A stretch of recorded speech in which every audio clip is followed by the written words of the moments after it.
de actuación. Y yo creo que este es el marco en el que hay que entender las enseñanzas de Jesús. Por fin. No sé si será más o menos. Me va a dar 25 minutos. Bueno, ¿y quién es este? Después de todo lo que hemos dicho. ¿Quién es este? Esta pregunta aparece continuamente en el Evangelio. Desde el capítulo 1 de Marcos, el Evangelio más antiguo, ya en la sinagoga se pregunta, ¿pero quién es este? Con esta autoridad. Cuando llega a Nazaret, ¿pero quién es este? ¿No es el hijo de María, el hermano que los tenemos aquí? ¿Pero de dónde le viene esta sabiduría? Bueno, ¿y quién eres tú? ¿Y quién dice la gente que soy yo? ¿Y quién decís vosotros que soy yo? ¿Pero eres tú el hijo?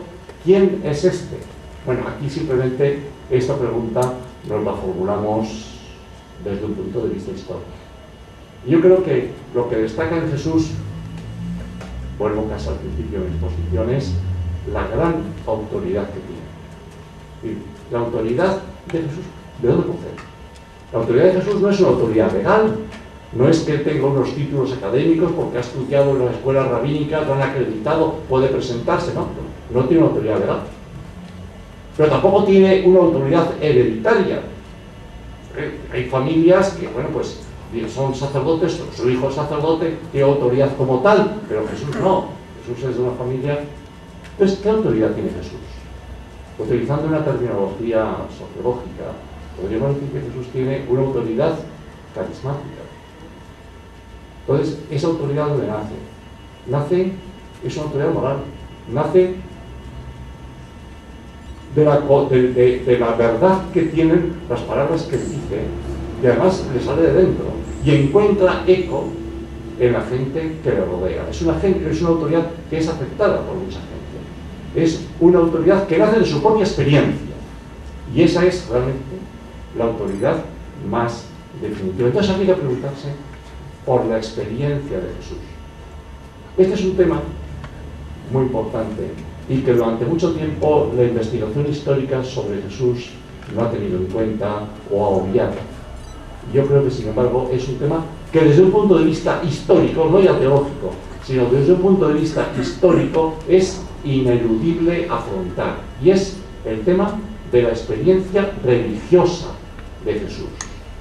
La dimensión religiosa está muy condicionada por la educación, por la cultura, por muchos factores, pero tiene también su propia autonomía.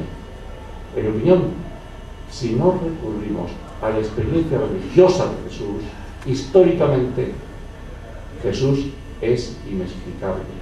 Entonces, Jesús tiene, creo, una experiencia religiosa de indudable profundidad, una experiencia de Dios, de la cercanía de Dios, muy singular. Creo que esto históricamente se puede afirmar. ¿Saben?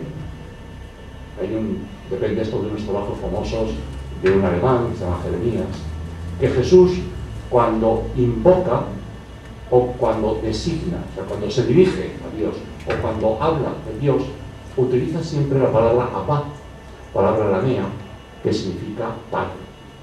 Esta es una palabra que procede del lenguaje familiar. No voy a decir que otros también no la pudiesen utilizar para dirigirse a Dios, pero realmente con la frecuencia con que Jesús lo hace, pues no se encuentra fácilmente. Es una característica de Jesús el considerar que Dios es Padre.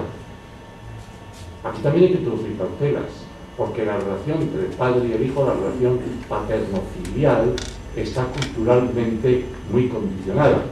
Y este autor alemán, el que yo he citado, que es Jeremías, pues dice que no, que Jesús pues se relaciona con Dios como papaíto, cosas de estas.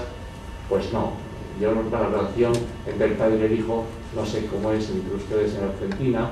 En Europa tiende a ser cada vez más pues una relación casi como de colegas, de amigos. Bueno, no. La relación entre el Padre y el Hijo en la cultura judía del siglo I tenía otras características. Estamos en una sociedad patriarcal, fíjense. Yo diría, por simplificar, que tiene tres características. Primera, la obediencia. El Hijo obedece al Padre. Y el Hijo hace la voluntad del Padre. En segundo lugar, diríamos que es la confianza.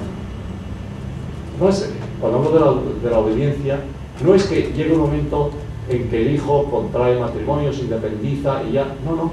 Es que mientras el padre vive, el hijo, aunque tenga también su propia familia,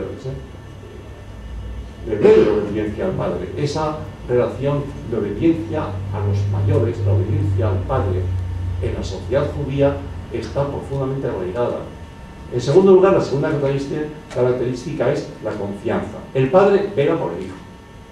El hijo puede siempre confiar en el padre, sabe que no le va a fallar nunca, que está siempre a su lado. Y hay una tercera característica, que es la imitación. El hijo continúa el trabajo del padre. En primer lugar, continúa trabajando el campo. El campo es parte de la casa. Ese terreno no se vende nunca. Entonces, este campo que ha trabajado el padre, después lo tiene que continuar trabajando el hijo. O si tiene un oficio el padre enseña el oficio al hijo. Esta continuidad, la imitación. Y la imitación de Dios es, creo, un elemento clave de la espiritualidad judía que encontramos también en Jesús. Cuando Jesús está hablando de Dios como Padre, está hablando de hacer la voluntad del Padre, de confiar plenamente en el Padre. Si Dios viste así a las aves del cielo o a las flores del campo, no va a hacerlo mucho más con vosotros. La confianza y luego la imitación. Y la imitación es sobre todo el amor, la misericordia, en la que insiste una y otra vez. Para Jesús, la experiencia de un Dios que es Padre va indisolublemente unida a la experiencia de la fraternidad entre los seres humanos. Precisamente porque tiene conciencia del reino de Dios y de que Dios es Padre, Jesús reacciona con indignación y con misericordia ante la realidad. Es decir, es una experiencia de Dios que no se vivifica en la pura interioridad, quizá como en alguna religión oriental. Es la experiencia de Dios lo que le lleva a tener una peculiar experiencia de la realidad y del prójimo, de la indignación, porque a Jesús le indigna, y vemos en el Evangelio que Jesús se indigna cuando en nombre de Dios se ponen cargas insoportables a la gente, o cuando ve al pueblo que está vejado y abatido. A Jesús le indigna la injusticia, y Jesús tiene misericordia. Podríamos ahora, y deberíamos, si hubiese tiempo, hacer un elenco de los numerosísimos textos en que vemos que Jesús está movido por la misericordia. Jesús tiene misericordia del leproso y le toca. Jesús tiene misericordia de los ciegos que van clamando, Hijo de David, y los cura. Jesús tiene misericordia cuando ve a la gente que está hambrienta porque llevan varios días con él y les da de comer. Jesús tiene misericordia de la viuda de Naín, que se ha quedado sin el único hijo que era lo que tenía para poder vivir. La viuda queda absolutamente desamparada. Tiene misericordia y le resucita a aquel hombre. O sea, la misericordia es el no pasar. La misericordia es, ante todo, ver el sufrimiento del prójimo, no pasar de largo. El amor eficaz que ayuda al prójimo. Es decir, esta experiencia de Dios como Padre es inseparable de una toma de contacto con la realidad, del descubrir el dolor del prójimo, de solidarizarse con él, y esto me parece que es algo que surge, en el caso de Jesús, de la profundidad de su experiencia religiosa, de esa peculiar cercanía con que vive a Dios. Jesús no habla de Dios o sobre Dios, Jesús hace presente la experiencia de Dios. Y por fin, porque he abusado de todos ustedes, he preguntado antes, bueno, ¿y quién es este? Habría que preguntar, ¿de qué Dios habla este? ¿De qué Dios habla Jesús? Habla de un Dios que no legitima el orden establecido, que abre perspectivas de cambio, pero pienso yo, no a través de utopías históricas